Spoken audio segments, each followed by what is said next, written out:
channel Fiksi Cerita Horor. Untuk kisah kali ini, ada sebuah kisah yang berjudul Jagal Teluk. Dan untuk seperti apa kisahnya? Mari kita simak berikut ini. Dusun Kembang Jati tersembunyi jauh di kaki bukit yang dikelilingi oleh hutan jati tua yang sepi. Udara di sana selalu dingin dan lembab, seolah menyimpan rahasia kelam. Di antara pepohonan yang menjulang tinggi, di dusun inilah seorang gadis bernama Risa menjalani hidupnya dalam bayangan penghinaan. Sejak ia dilahirkan, Risa memiliki tanda lahir yang cukup besar di sisi pipi kanannya. Bukan sekadar noda kecil, melainkan cacat yang terlihat jelas. Seringkali membuat orang yang melihatnya terperanjat atau menatapnya kasihan. Namun di Kembang Jati yang lebih dominan adalah tatapan mencela. Risa adalah gadis pendiam dan rajin, tetapi kecacatannya telah menutup semua kebaikan itu dari pandangan masyarakat. Dunia Risa terasa sempit, terkurung oleh cemoohan yang tiada akhir. Puncaknya ia selalu menjadi sasaran empuk. Jaka, putra sematawayang Pak Hartono, kepala dusun yang paling disegani dan berkuasa. Satu sore yang berawan, Risa sedang mengantarkan pesanan anyaman bambu ke balai dusun. Di sana, Jaka dan gerombolan muda lainnya sedang berkumpul, tertawa keras membahas permainan kartu. Saat Risa melangkah mendekati pintu, langkahnya terhenti oleh suara melengking Jaka yang penuh kesombongan. "Lihat, si buruk rupa datang lagi," seru Jaka. Suaranya menarik perhatian semua orang. Ia sengaja berdiri tegak, menghalangi jalan Risa. Wajah Risa langsung memucat, tangannya gemetar memegang keranjang anyaman. Ia berusaha menunduk, berharap bisa melewati Jaka tanpa menarik perhatian lebih jauh. Aku bicara padamu, Risa," si wajah menjijikan. Jaka semakin menjadi-jadi. "Jangan sampai kau mengotori balai dusun ini dengan bayanganmu yang menjijikan. Mundur sana, nanti rezeki kami jadi seret gara-gara melihat mukamu." Tawa para pemuda meledak. Tawa itu bagi Risa terasa seperti duri tajam yang meropek-ropek harga dirinya. Ia merasakan panas mengenang di matanya, tetapi ia menahan diri. Sejak kecil, ia diajarkan untuk menelan semua rasa sakit itu. "Tolong Jaka, biarkan aku lewat," bisik Risa. Suaranya serak dan hampir tak terdengar. Jaka malah mendekat, mendorong bahu Risa, hingga tubuhnya sedikit terhuyung. "Kenapa? Marah?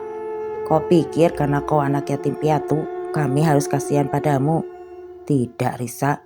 Di dunia ini, keindahan adalah segalanya. Dan kau itu adalah anomali." Risa tidak tahan lagi. Ia menjatuhkan keranjang anyamannya di tanah. Isinya berserakan. Ia membalikkan badan dan lari meninggalkan cemoohan yang masih menggema di balai dusun. Luka di hatinya kini bukan hanya tergores, tapi sudah berlubang, membusuk menjadi dendam yang pekat. Risa berlari tanpa arah hingga sampai di rumah kecil yang ia tinggali bersama sepupunya, Santi. Santi adalah satu-satunya pelabuhan Risa. Melihat Risa menangis terisak-risak, Santi segera memeluknya. "Jaka lagi ya?" tanya Santi lembut, meski matanya memancarkan kemarahan. Risa hanya mengangguk di pelukan Santi. Air matanya membasahi baju sepupunya. "Aku lelah, San. Aku ingin mati saja daripada harus menanggung malu ini setiap hari." "Jangan bicara begitu," tegas Santi, melepas pelukan dan menatap Risa lekat-lekat. "Mereka yang salah, bukan kamu. Jaka itu manusia sombong, angkuh. Dia tidak tahu bagaimana rasanya diinjak-injak." Santi sendiri punya luka lama. Ia pernah sangat mencintai Bima, seorang lelaki dari luar dusun yang ternyata telah menikah. Dunia ini memang tidak adil, Riz. Orang yang jahat dan berkhianat seperti Bima hidup bahagia, sementara kita yang tulus hanya bisa menelan kepahitan. Risa menyeka air matanya. Dalam tatapan mata yang penuh kesedihan itu, muncul kilatan gelap yang baru. Aku tidak akan menelan kepahitan lagi, San. Kali ini tidak, aku akan kembali. Aku akan menjadi seseorang yang bahkan Jaka tidak akan berani sentuh dengan pandangannya. Santi menatap Risa, terkejut dengan nada suaranya yang dingin dan bertekad. Ia tahu, luka bertahun-tahun itu kini telah berubah menjadi sesuatu yang berbahaya. Malam itu Risa mengambil keputusan yang akan mengubah nasib dusun Kembang Jati selamanya.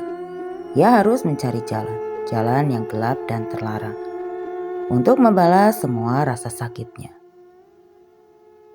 Malam itu setelah dusun Kembang Jati diselimuti keheningan yang pekat, Risa meninggalkan rumahnya. Ia hanya membawa sebuah bungkusan kecil berisi pakaian lusuh dan tekad yang membara. Tujuannya adalah tempat yang paling ditakuti dan paling terlarang di sekitar desa, yaitu Gua Waktu. Gua Waktu terletak jauh di kedalaman hutan jati, tempat matahari hampir tidak pernah bisa menembus rimbunnya dedaunan. Konon di sanalah bersemayam Ki Jalal, seorang petapa yang bukan hanya terkenal karena ilmu spiritualnya, tapi juga karena rumor mengerikan tentang ilmu hitam dan teluk yang ia kuasai. Warga Kembang Jati selalu mewanti-wanti anak-anak mereka agar tidak pernah mendekati tempat itu, karena siapapun yang masuk entah kembali sebagai orang gila atau tidak akan pernah kembali sama sekali. Risa berjalan selama berjam-jam, menyusuri jalan setapak licin dan jarang dilewati. Semakin jauh ia melangkah, udara semakin dingin dan berat. Suara-suara malam di hutan terasa mengancam. Namun ketakutan Risa telah dikalahkan oleh rasa dendam. Akhirnya Risa tiba di mulut Gua Waktu. Gua itu terlihat seperti rahang batu raksasa yang terbuka di kegelapan. Bau kemenyan, tanah basah, dan sesuatu yang amis langsung menyergap indera penciumannya. Risa melangkah masuk. Di tengah gua yang gelap dan lapang, ia melihat sosok tubuh kurus sedang duduk bersila di depan sebuah perapian kecil. Cahaya api menari-nari memantulkan bayangan aneh di dinding batu. Sosok itu adalah Ki Jalal. Ki Jalal mengenakan pakaian serba hitam dan wajahnya hampir seluruhnya tertutup oleh sal hitam lusuh. Hanya sepasang mata tuanya yang terlihat. Mata itu ketika menatap Risa memancarkan cahaya merah samar yang begitu dingin. "Aku sudah menunggumu, Nak," desis Ki Jalal. Suaranya parau dan dalam, seolah berasal dari dasar gua. "Kebencianmu, kemarahanmu telah memanggilku." Risa langsung bersujud di hadapan Ki Jalal. "Ki, hamba datang memohon belas kasih. Hamba ingin menjadi orang lain. Hamba ingin membalas semua penghinaan yang telah hamba terima." Ki Jalal tertawa pelan, tawa yang tidak menyenangkan. "Membalas dendam, itu adalah hasrat paling jujur, Nak. Luka di wajahmu itu hanyalah sebagian kecil dari luka di jiwamu. Aku bisa menyembuhkan keduanya. Aku bisa mengubahmu menjadi yang paling cantik di Kembang Jati." Risa mengangkat kepalanya, matanya berbinar penuh harap. "Apapun syaratnya, Ki, akan aku lakukan." "Syaratmu sederhana," ujar Ki Jalal. "Aku akan melakukan ritual teluh raga untuk mengubah penampilanmu dan memberimu daya tarik pemikat. Sebagai imbalannya, kau harus menyediakan bahan yang kubutuhkan, dan setelah ritual selesai, jiwamu akan terikat padaku. Kau akan menjadi perantara bagi kekuatanku di dunia nyata." Risa mengangguk tanpa ragu. Janji kecantikan dan pembalasan jauh lebih berharga daripada jiwanya yang sudah terluka. "Bahan yang aku butuhkan adalah rambut dari jasad yang baru saja bersemayam di tanah, yang jiwanya masih bergetar dan belum tenang. Jelas Ki Jalal. Risa menelan ludah. Ia tahu apa artinya. Malam ini juga ada seorang gadis di pemakaman lama di sebelah utara desa. Namanya Sari. Dia baru dikuburkan 2 hari lalu. Kau harus mengambil sehelai rambutnya dan membawanya kemari sebelum fajar. Perintah Ki Jalal. Meskipun hatinya bergetar hebat, Risa melaksanakan perintah itu. Ia kembali ke dusun Kembang Jati menuju pemakaman tua yang sunyi, jauh dari pengawasan penduduk. Di bawah sinar rembulan yang tertutup awan, Risa tiba di gundukan tanah merah yang masih baru. Ia menggali perlahan-lahan. Setiap ayunan cangkulnya terasa seperti dosa yang semakin menumpuk. Bau tanah basah dan aroma bunga melati yang mulai layu menyambutnya. Setelah menggali cukup dalam, ia melihat peti kayu yang ringkih. Dengan napas tercekat, Risa membuka peti itu. Di dalamnya terbaring jasad Sari. Wajahnya tenang, seolah hanya tertidur. Risa gemetar, air mata bercampur peluh membasahi pipinya. Ini adalah tindakan paling menakutkan yang pernah ia lakukan. Menguatkan tekadnya, Risa menjulurkan tangannya dan memotong selai rambut hitam lega milik Sari. Saat gunting memotong rambut, Risa merasa ada getaran dingin yang menusuk tulangnya, seolah jiwa Sari menjerit pelan. Risa buru-buru menutup kembali peti dan menguburkan jasad itu seadanya. Ia lari kembali ke gua waktu, membawa sehelai rambut yang menjadi kunci transformasinya. Sesampainya di gua waktu, Ki Jalal tersenyum puas, meletakkan rambut Sari di atas arang yang menyala dan mencampurnya dengan berbagai ramuan. Asap hitam tebal mengepul mengisi gua. Ki Jalal mulai meraparkan mantra-mantra dalam bahasa kuno. Mantra itu bergetar hebat. Risa merasakan tubuhnya ditarik. Energi yang menyakitkan mulai merayapi wajahnya. Ia menjerit, tertahan, rasakan seolah kulitnya ditarik oleh bentuk ulang. Saat baja pertama menyingsing di luar, ritual selesai. Lihatlah dirimu Risa, kata Ki Jalal, menyodorkan sebuah mangkuk berisi air. Risa menatap pantulan dirinya. Cacat di wajahnya hilang tak berbekas. Kini ia memiliki wajah yang sangat cantik, yang bahkan melebihi bayangannya sendiri. Namun saat ia tersenyum, di balik kecantikannya, ia melihat bayangan mata merah yang dingin, mata yang sama dengan Ki Jalal. Kau kini adalah yang tercantik dan kekuatanmu siap untuk membalas dendam, bisik Ki Jalal. Kembalilah ke Kembang Jati. Target pertamamu adalah Jaka. Risa berdiri tegak. Kecantikannya kini berbalut aura gelap yang mematikan. Ia kembali ke desa, bukan sebagai Risa yang cacat dan tertindas, tetapi sebagai Jaka Teluh Kembang Jati yang siap memetik panen dari kebencian yang ia tanam. Beberapa hari setelah kembalinya Risa, seluruh desa dusun Kembang Jati diguncang oleh desas-desus. Mereka tidak membicarakan hantu atau penyakit aneh, melainkan seorang wanita muda yang tiba-tiba muncul di pasar desa. Wajahnya begitu sempurna, kulitnya mulus bersinar, dan rambutnya hitam legam tergerai, memancarkan aura misterius yang tak tertahankan. Risa, sang dewi kegelapan yang baru, sengaja memilih pasar ramai. Ia tahu kabar tentang dirinya akan cepat menyebar, dan ia tahu siapa yang akan menjadi korban pertamanya. Para pemuda desa yang melihatnya terdiam membeku. Mereka belum pernah melihat kecantikan sekelas itu di dusun terpencil mereka. Tepat saat Risa berjalan melewati kerumunan, Jaka tiba.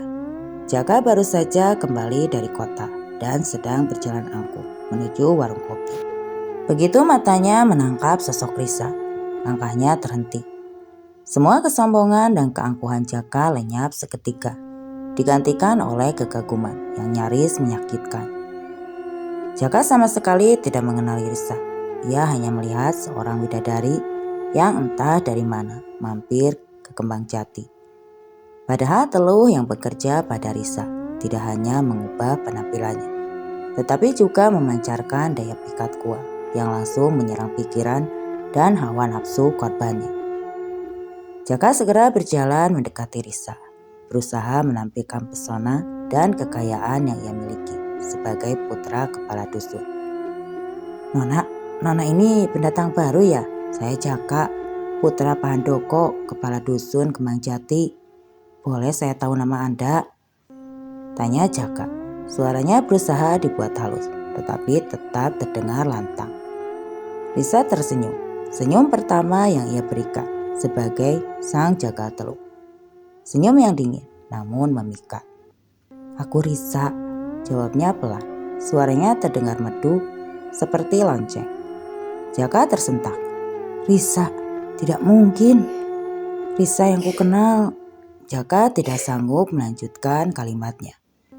Memori tentang Risa yang cacat, wajah yang selalu ia hina, seperti terhapus paksa dari benaknya. Risa melangkah mendekat.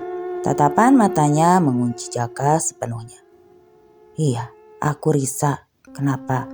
Kau kecewa dengan perubahanku? Jaka menggeleng cepat. Wajahnya memerah karena malu bercampur birahi. Tidak, aku terpesona. Aku sangat menyesal atas semua yang aku katakan di masa lalu. Aku tidak tahu apa yang merasukiku. Cinta mungkin, potong Risa mengangkat sebelah alisnya. Jaka mengangguk penuh semangat. Iya, cinta. Sejak pertama melihatmu, aku tahu kau adalah takdirku, Risa. Aku ingin kau menjadi istriku. Risa sudah tahu Jaka akan jatuh secepat ini. Teluh raga dari Kijala bekerja sempurna. Kini ia memegang kendali penuh. Menikah. Risa tertawa kecil. Tawa yang indah tapi menusuk. Kau pikir aku yang sekarang ini pantas kau nikahi dengan kesombonganmu, Jaka? Kau pikir aku pantas kau nikahi dengan janji-janji kosong? Jaka panik. Ia tidak ingin kehilangan Risa. Tidak, aku akan membuktikan cintaku. Apapun yang kau minta, Risa, aku akan penuhi. Harta, emas, sebut saja. Risa menatapnya dari ujung kepala hingga kaki. Pandangan menghakimi yang membuat Jaka merasa sangat kecil. Baiklah, aku terima lamaranmu, Jaka, ujar Risa. Tapi mas kawin yang aku minta bukan sekedar cincin. Aku ingin 5 kali lipat dari seluruh tabungan emas ibumu. Aku tidak ingin pernikahan sederhana. Aku ingin mahar yang setimpal dengan harga diri yang telah aku kumpulkan kembali. Jaka terkejut mendengar jumlah yang fantastis itu. Itu adalah seluruh kekayaan dan tabungan keluarga kepala dusun. Namun hasrat dan pesona gelap Risa telah merusak akal sehatnya. Akan kuberikan, janji Jaka. Matanya berkilat-kilat. Aku akan membawakannya besok pagi. Tunggu aku.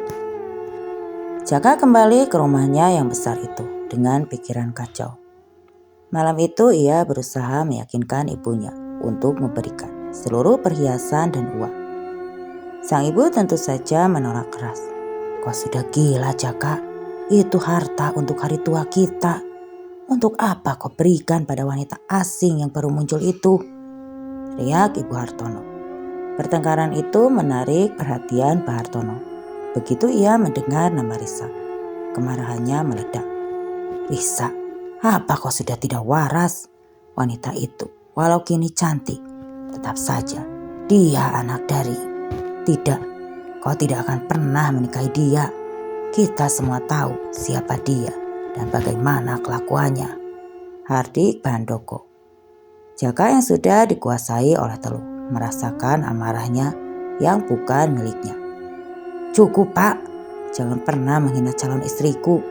Aku hanya cinta padanya, Pak. Aku tidak peduli dari mana dia berasal. Dasar anak tidak tahu diri. Kau berani menentang ayahmu demi seorang wanita yang tiba-tiba muncul. Hartono sangat murka. Ambil saja semua hartamu. Ambil emas ibumu. Tapi kau bukan lagi anakku. Aku usir kau dari rumah ini. Pergi. dan jangan pernah kembali. Mendengar kata-kata pengusiran itu justru membuat Jaka semakin kuat di bawah pengaruh Teluk. Baik, aku memang sudah gila, Pak. Lebih baik aku gila dan bahagia bersama Risa daripada tinggal di neraka bernama rumah ini, teriak Jaka, mencuri semua perhiasan dan uang di laci ibunya. Jaka keluar dari rumah, meninggalkan ayah dan ibunya yang menangis dan terpukul. Ia tidak menyadari dengan langkahnya itu. Ia tidak hanya meninggalkan rumah, tetapi juga meninggalkan keselamatan dan nyawa bagi dirinya dan keluarganya. Pintu neraka bagi keluarga kepala dusun Kemang Jati baru saja terbuka. Pernikahan Jaka dan Risa berlangsung sederhana, tanpa restu keluarga yang hanya dihadiri oleh beberapa saksi bisu. Risa mendapatkan semua yang ia minta, harta, kekuasaan, dan yang terpenting, kehancuran bagi harga diri Jaka dan juga keluarganya. Setelah pernikahan, Jaka yang masih dibutakan oleh Teluk menghabiskan uang tersebut tanpa akal sehat. Memanjakan Risa dengan kemewahan panah di rumah kontrakan mereka yang jauh dari desa. Sementara itu, di rumah tua Risa, Santi sepupunya menjadi satu-satunya orang yang paling tahu apa yang sebenarnya terjadi.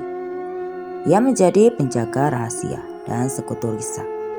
Meski ia merasa gentar melihat sejauh mana Risa telah melangkah, Santi sendiri masih membawa luka hati yang dalam akibat Bima, mantan kekasihnya. Luka ini membuatnya membenarkan setiap tindakan Risa. Mereka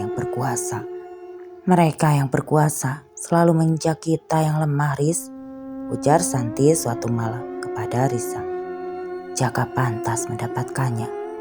Ayahnya Pak Hartono yang terlalu sombong juga harus tahu bagaimana rasanya kehilangan kehormatan. Balas dendam tidak hanya berlaku untuk Jaka, San, kata Risa. Suaranya kini selalu terdengar dingin. Itu berlaku untuk semua orang yang pernah merendahkan kita, untuk semua pengkhianat. Risa menatap Santi dengan makna ganda, seolah mengingatkan pada pengkhianatan Bima. Efek teluh raga bukan hanya memikat, tetapi juga menghancurkan. Tidak lama setelah pernikahan, tragedi pertama menimpa keluarga Hartono. Jaka ditemukan meninggal di rumah kontrakannya. Kematiannya sangat misterius, wajahnya pucat pasi. Tubuhnya kurus kering, seolah seluruh energi hidupnya dihisap habis. Dan ada bekas kehitaman samar di dadanya.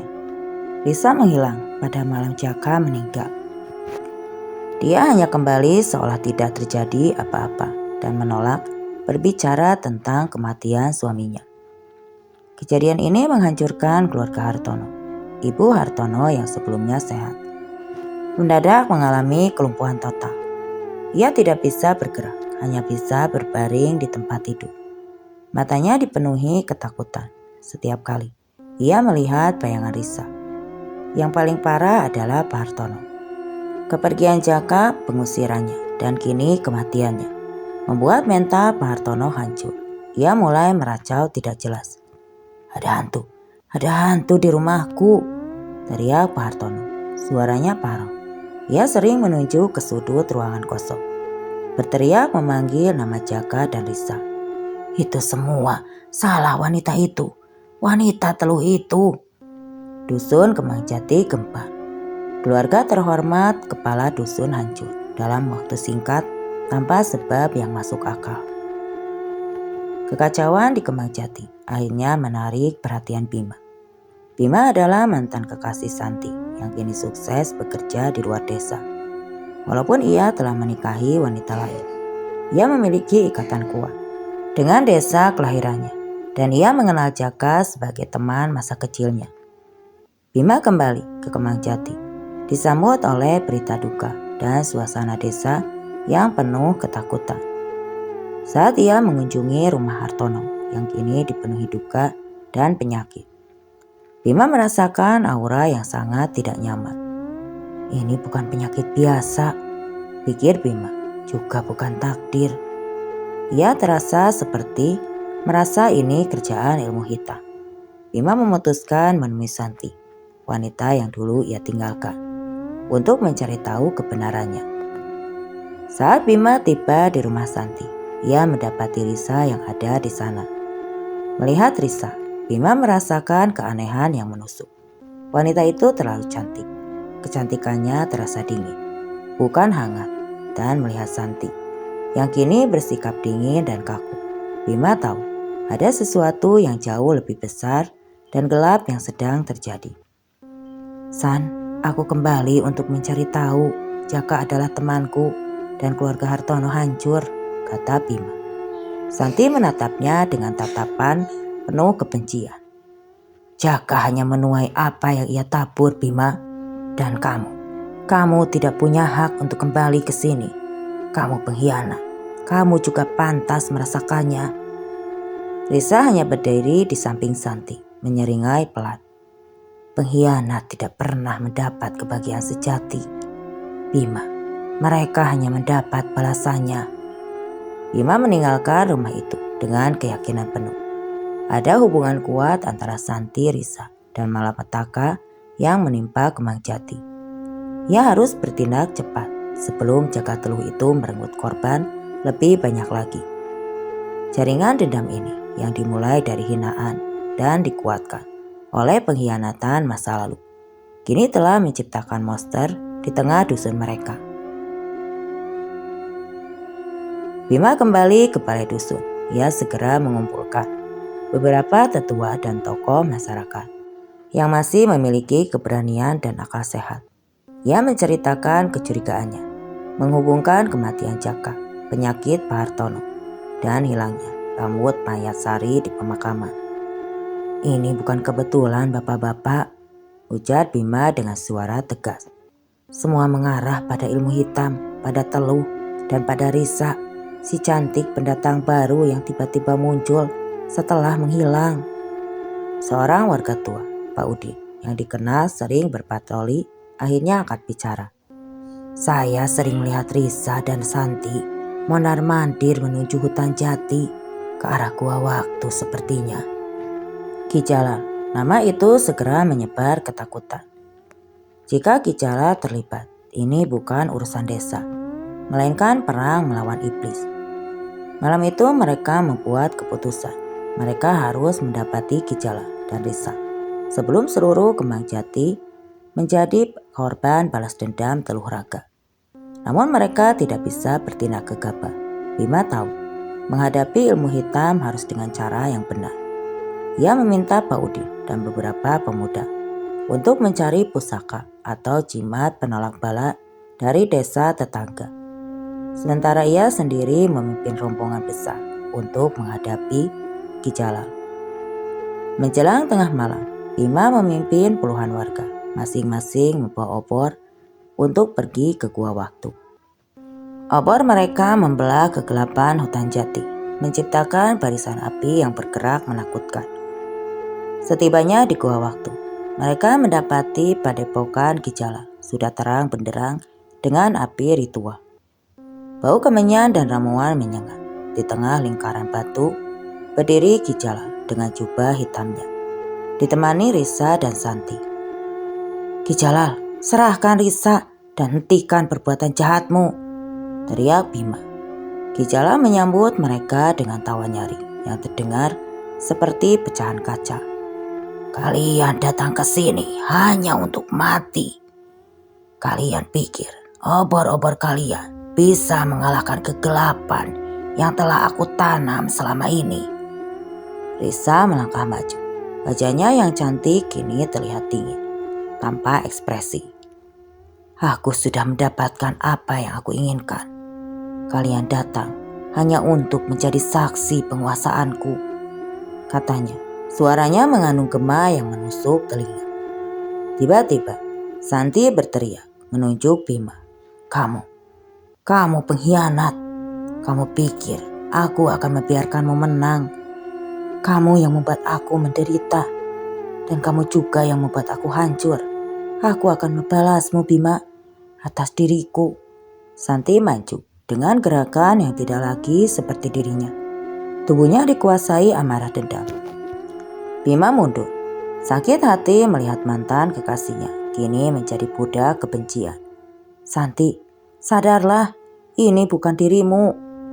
Ki Jalal menggunakan lukamu, seru Bima. Luka ini adalah kekuatanku, balas Santi menyerang Bima. Sementara pertempuran batin antara Bima dan Santi berlangsung. Ki Jalal merapa mantra-mantra. Beberapa warga yang maju mendadak jatuh. Tubuh mereka bergetar seolah disengat listrik yang tidak terlihat. Bima tahu ia harus menjatuhkan sumbernya, yaitu Ki Jalal, bukan Santi. Ia memohon kepada para pemuda untuk mengalihkan perhatian Ki Jalal. Sementara ia mencari celah. Dengan keberanian yang didorong oleh rasa bersalah dan tekad menyelamatkan kembang jati, Bima berhasil menyelinap melalui asap ritual. Ia mengeluarkan sebilah kecil yang didapat dari sesepuh dusun yang konon memiliki kekuatan penolak ilmu hitam. Ini untuk kembang jati, teriak Bima. Ia menghujamkan keris itu ke dada Ki Jalal. Ki Jalal menjerit pilu, jeritan yang memecah keheningan hutan. Tubuhnya langsung mengeluarkan asap hitam pekat yang berbau busuk dan dalam sekejap, tubuh Ki Jalal ambruk, hanya menyisakan jubah hitam yang kosong. Saat Ki Jalal tewas, energi hitam yang mengikat Santi dan Risa melemah drastis. Saat tiba-tiba terjatuh ke tanah, wajahnya kembali pucat dan ia menangis histeris. Jiwanya yang lelah akhirnya terbebas dari ikatan gelap. Risa, sang jagal teluk, hanya terdiam menatap mayat Ki Jalal, lalu melihat Santi yang merangkak kesakitan, dan akhirnya menatap Bima.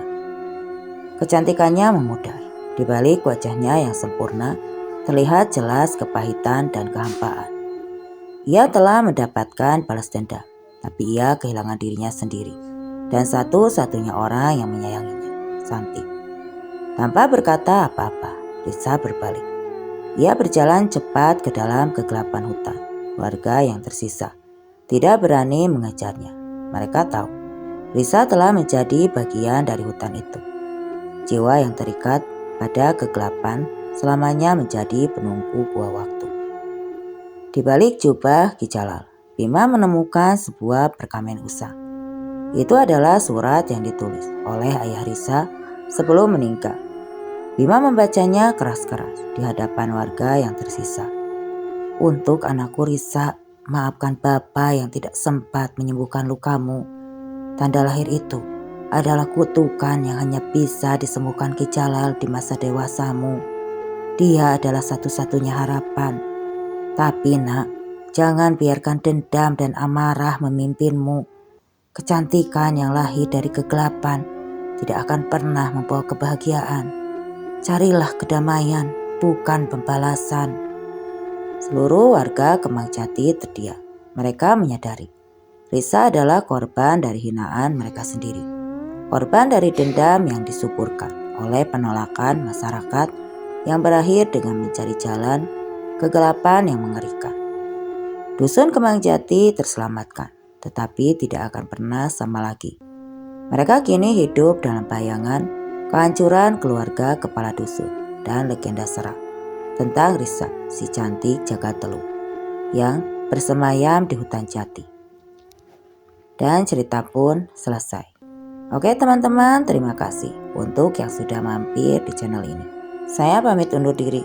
Wassalam.